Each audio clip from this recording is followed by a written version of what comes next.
नमस्कार दोस्तों। पाइल्स अर्थात जिसे हम बवासीर भी कहते हैं या मुड़व्याध भी कहते हैं, इसके अलावा भगंदर अर्थात फिस्चुला और फिशर के वे मरीज जो गर्म पानी के सेकाई के लिए गुदाद्वार को टब में डुबाकर बैठते हैं, आज वे सावधान हो जाएं, क्योंकि आज मैं आपको उससे होने वाले दुष्परिणामों के बारे में अवगत कराऊंगा। आज से पहले मित्रों, आपको किसी यूट्यूबर ने या किसी आपके डॉक्टर ने ऐसी जानकारी नहीं दी होगी, क्योंकि उन्हें पढ़ाया ही वैसा गया है, इसमें उनका कोई दोष नहीं है। ये दुष्परिणाम इतने घातक हैं कि आप सुनेंगे तो आपके रोंगटे खड़े हो जाएंगे।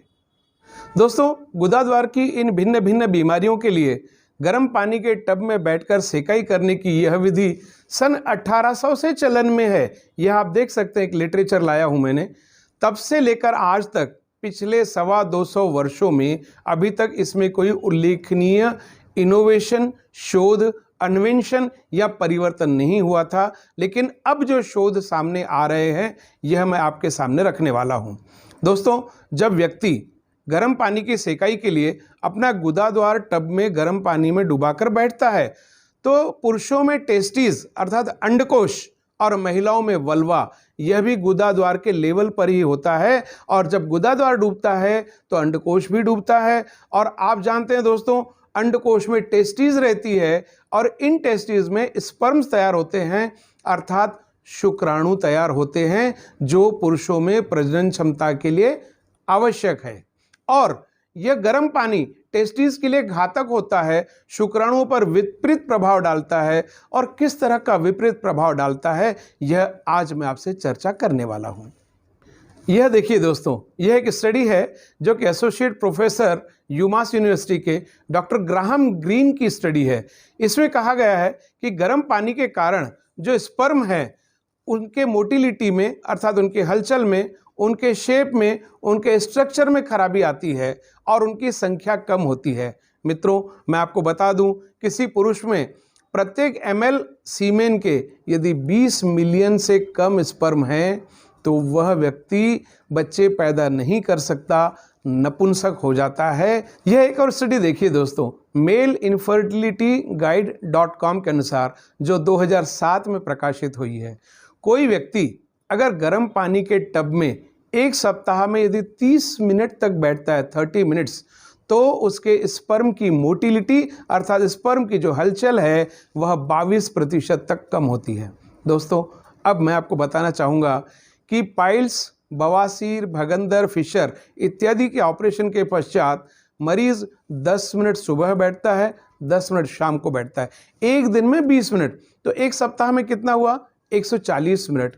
जबकि इस स्टडी के अनुसार 30 मिनट एक हफ्ते में काफ़ी है स्पर्म की गतिविधि को 22% तक घटाने के लिए। तो आप सोचिए, जब 30 मिनट में इतना नुकसान होता है, तो 140 मिनट में कितना ज़्यादा नुकसान होगा, और यह व्यक्ति नपुंसकता की ओर बढ़ सकता है।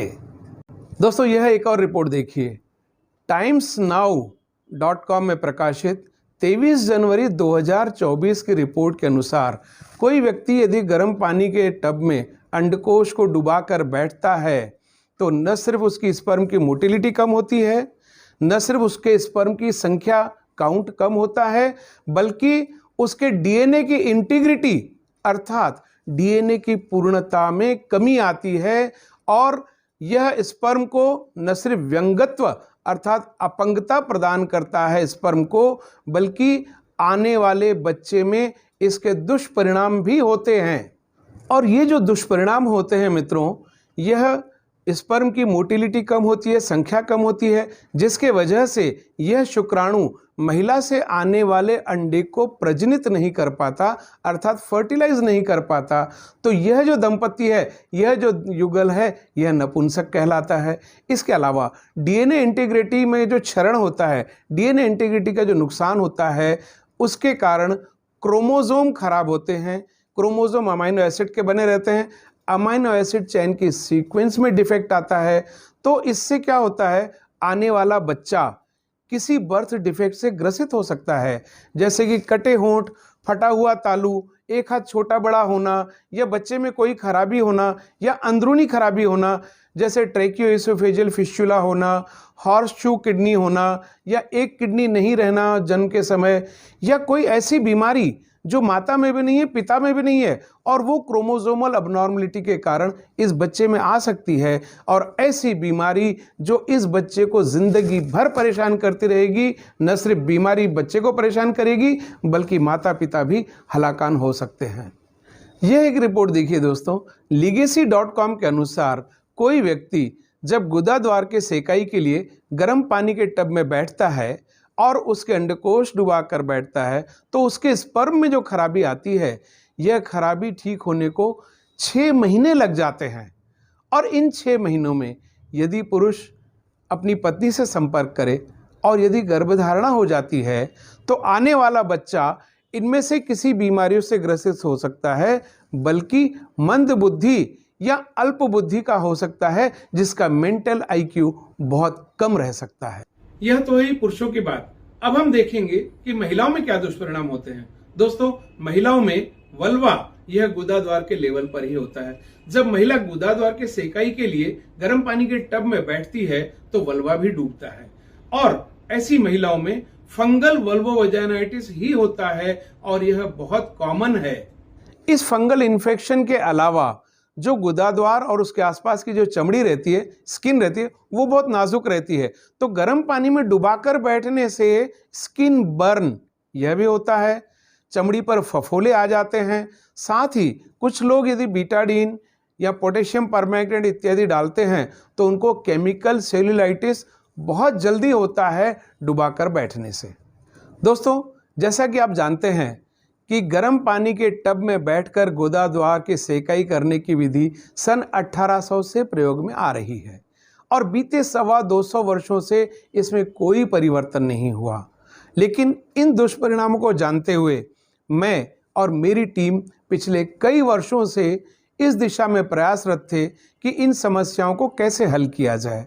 मुझे खुशी है आपको बताते हुए कि मेरी टीम के अथक प्रयासों से हमने एक ऐसा पेटेंटेड आविष्कार किया है जिसका नाम है डॉक्टर बेस केयर का सीड्स बाथ फाउंटेन।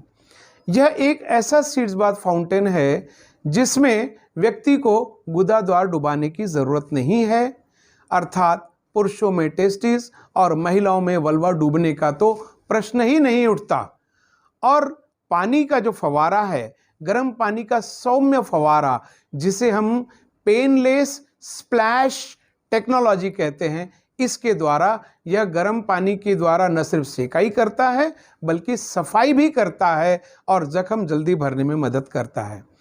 इस सीड्स बाथ फाउंटेन के बारे में मित्रों मैं आपको अगले एपिसोड में बताऊंगा।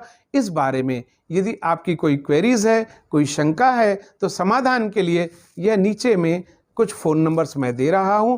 मेरे और मेरी टीम के फ़ोन नंबर हैं। आप निसंकोच हमें कॉल कर सकते हैं, व्हाट्सएप कर सकते हैं या यूट्यूब पर अपनी क्वेरीज कमेंट में डाल सकते हैं। हमें आपके सवालों के जवाब देने में प्रसन्नता होगी। आप स्वस्थ रहें, निरोगी रहें और देश के लिए आपकी प्रोडक्टिविटी, आपके परिवार के लिए, समाज के लिए आपकी प्रोडक्टिविटी बढ़े, यही शुभकामना।